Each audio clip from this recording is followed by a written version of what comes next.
Halo guys, welcome back again to my channel bersama saya Hansan di sini dan seperti biasanya setiap harinya saya akan buatkan video seputar cryptocurrency. So bagi kalian yang tertarik seputar cryptocurrency boleh aja langsung bantu saya like dan juga subscribe. Jangan lupa juga untuk hidupkan lonceng notifikasinya supaya kalian gak ketinggalan update terbaru seputar cryptocurrency. Oke, pada hari ini guys kembali kita akan bahas seputaran Bitcoin dan seperti biasa kita bakalan mulai dari coin market cap terlebih dahulu. Per hari ini secara global market cap kripto berada di angka 811 billion dolar atau naik sekitar 0,13%.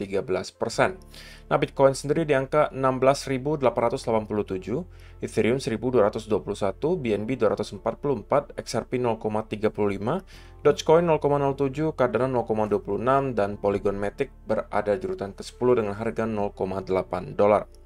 So, per hari ini kita melihat market dalam keadaan yang mix, bahkan ada yang hijau, ada juga yang merah, walaupun penurunan dan kenaikannya lagi-lagi nggak terlalu signifikan, hanya kurang lebih 0,sekian% hingga kurang lebih 1%. So, secara overall kita masih melihat market dalam keadaan ranging, sideways banget, volumenya juga masih kecil, dan ini sebenarnya sudah kita expect dari beberapa hari yang lalu, karena kita masih di musim liburan guys. Oke, jadi itu adalah outlook sementara dari beberapa top coin yang ada. Sekarang kita masuk dulu ke beberapa berita dan data terbaru hari ini. Yang pertama disampaikan di sini, Bitcoin price forgoes Santa rally as Bitcoin volatility hits record low. Bitcoin has never been so boring.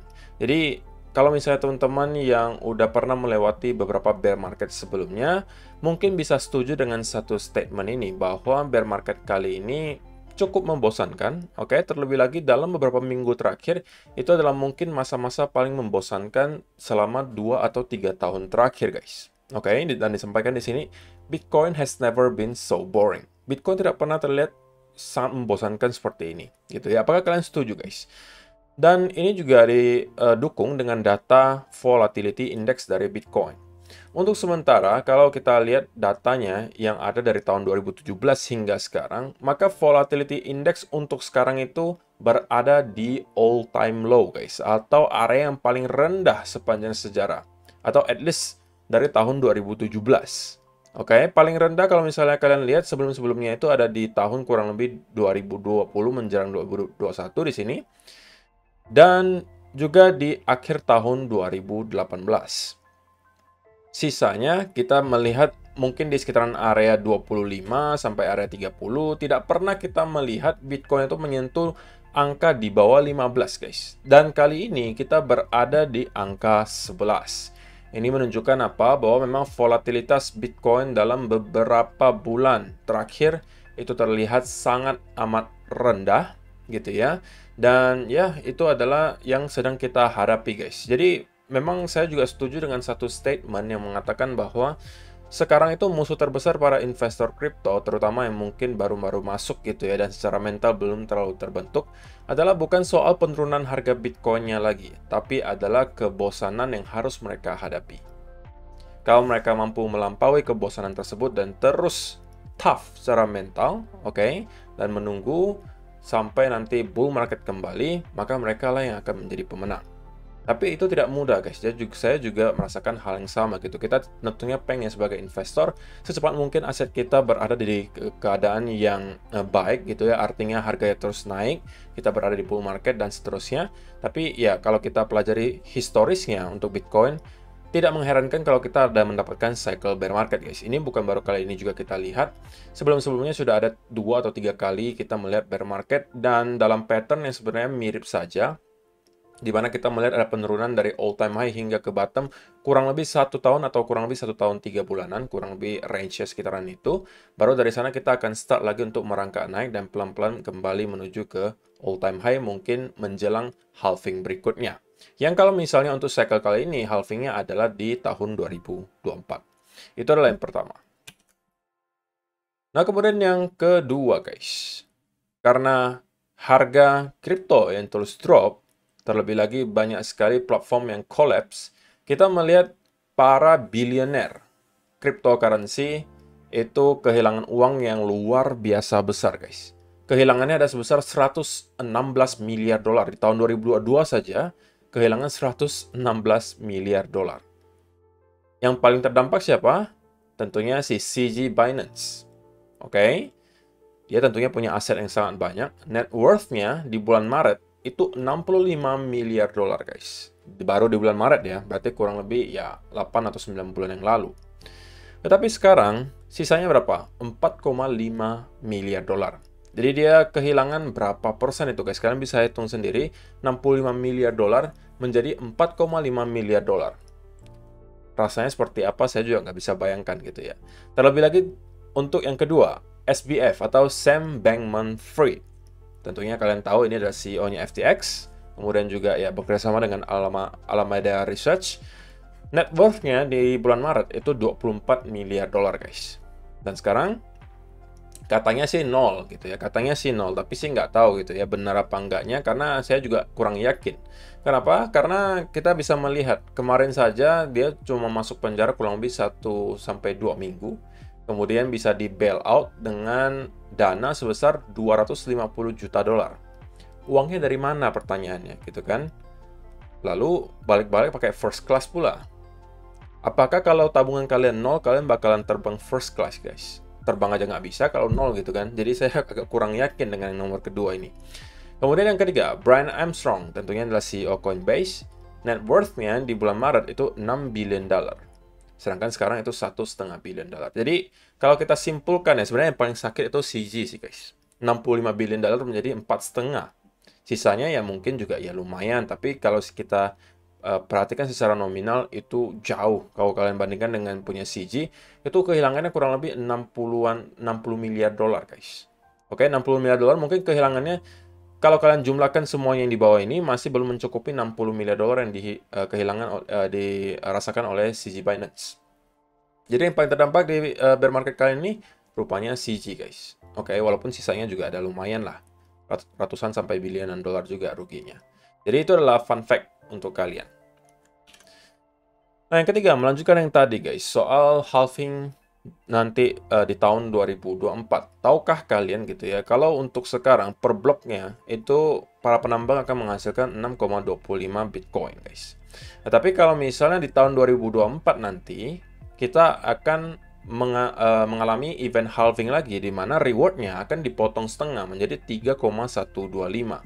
Sehingga nanti di cycle berikutnya para penambang hanya akan berhasil menambang sebesar 656.000 Bitcoin menjelang sampai tahun 2028 di mana halving berikutnya terjadi, dan pada saat itu kita cuma akan melihat penambang berhasil menambang satu blok itu rewardnya cuma 1,5 Bitcoin.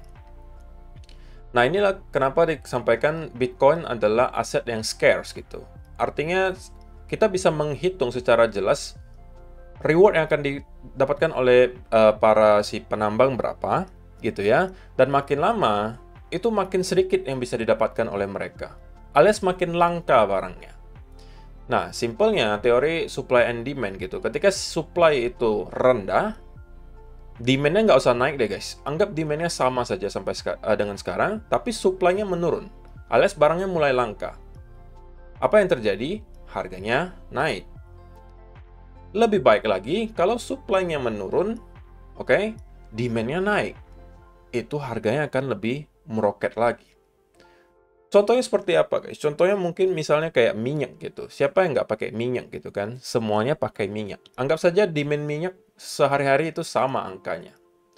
Tetapi kalau supply-nya udah start menurun, alias mungkin ada yang stop produksi dan lain sebagainya, apa yang akan terjadi? Harganya akan naik. Kenapa? Barangnya semakin langka. Gitu. Sama juga dengan Bitcoin gitu. Dan ini sudah ada algoritmanya, tidak bisa diubah-ubah, guys. Semuanya bisa kita hitung dan sudah fix. Itulah salah satu kelebihannya. Kalau misalnya kita bicara soal fiat, sewaktu-waktu kalau central bank pengen print uang, itu bisa aja gitu. Mereka bisa print sesuka hati mereka mau berapa, mau print 1 triliun dolar, 2 triliun dolar, kita nggak tahu kapan itu terjadi, oke? Tetapi kalau di Bitcoin, kita bisa tahu kapan waktunya akan halving, oke? Dan berapa jumlah reward akan mereka dapatkan. Semuanya terhitung gitu. Jadi, itu adalah salah satu kelebihannya untuk Bitcoin. Dan juga, ya, tentunya beberapa kelebihan lainnya yang sudah pernah kita bahas sebelum-sebelumnya. Jadi, kalau misalnya kalian bertahan 1 dekade saja dari sini, guys. 1 dekade saja. Sekarang kan 2022 anggapannya. Ke 2032. Maka pada saat itu, satu blok miner cuma mampu menghasilkan 0,78 Bitcoin. Pada saat itu, supply Bitcoin akan sangat-sangat tipis gitu ya. Kalau demand-nya masih sama, harganya mungkin sudah jauh melampaui dari harga kita sekarang di sekitaran 16.000 atau 15.000 dolar. Jadi kalau misalnya kalian punya kesabaran untuk menanti sampai halving berikutnya, saya cukup yakin bahwa kalian akan bisa mendapatkan financial freedom. Gitu ya. Kalau saya pribadi, sudah saya sampaikan, saya terus cicil, dan orientasinya adalah untuk jangka panjang.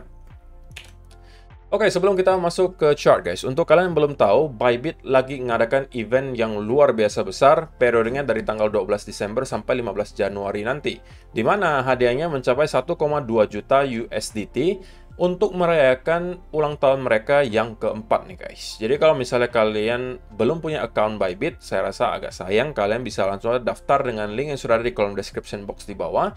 Dengan mendaftar dengan link tersebut, kalian sudah bisa berkesempatan memenangkan reward hingga 4.000-an dolar. Terlebih lagi, dengan mendaftar, kalian juga bisa mengikuti event di sini. Dengan hadiah utamanya adalah BMW X5, 1 unit. Kemudian ada 100 unit iPhone 14 Pro untuk kalian yang lagi hobi atau pengen ganti handphone. Siapa tahu kalian bisa dapatkan gratis dari Bybit. Kemudian ada hadiah jaminan 5 dolar dalam bentuk BitDAO, 23.000 token untuk dimenangkan.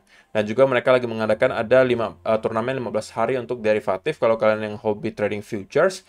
Dan kalian bisa menangkan bonus hingga 200.000 USDT atau kurang lebih ya 3 miliar rupiah gitu ya. Jadi eventnya lagi banyak banget di Bybit akhir tahun, jadi teman-teman kalau misalnya memang tertarik untuk mendaftar di Bybit, linknya sudah ada di kolom description box di bawah. Sekali lagi guys, seaman apapun exchange kalian, saya selalu sarankan untuk tidak all in ya di salah satu tempat, dimanapun itu, mau di Binance kayak mau di exchange manapun, usahakan disebar ke beberapa tempat. Kalau kalian yang masih mempunyai satu akun saja, kalian mungkin bisa consider Bybit sebagai salah satu tambahannya. So, silakan kalau misalnya tertarik untuk mendaftar, linknya sudah ada di kolom description box di bawah.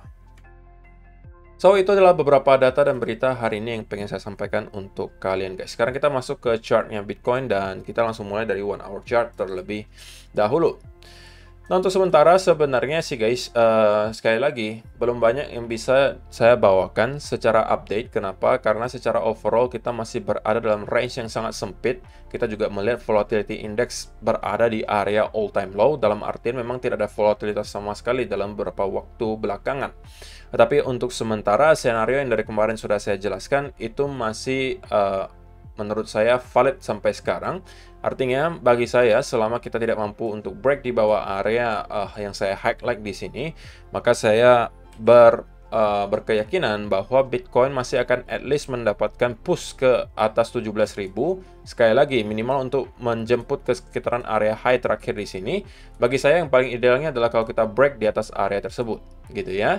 Nah, mencapai area mana? Areanya bisa kita bantu dengan Fibo retracement. Ini juga udah saya jelaskan kemarin. Sekali lagi guys, kenapa penjelasannya sama? Karena memang ya price actionnya dari kemarin di sini aja gitu. Jadi belum ada perubahan yang signifikan. Cuma ini mungkin reminder saja untuk kalian.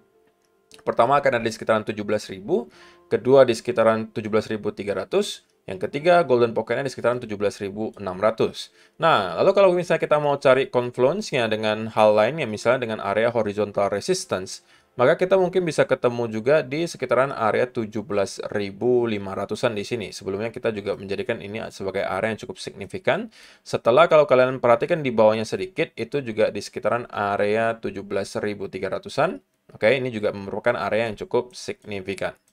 Jadi, area di sini bagi saya adalah semacam sweet spotnya gitu. Kalau misalnya teman-teman pengen start untuk cari cara untuk sell gitu ya, atau short, mungkin di sekitaran area di sini itu mungkin bisa start untuk mencari peluang tersebut.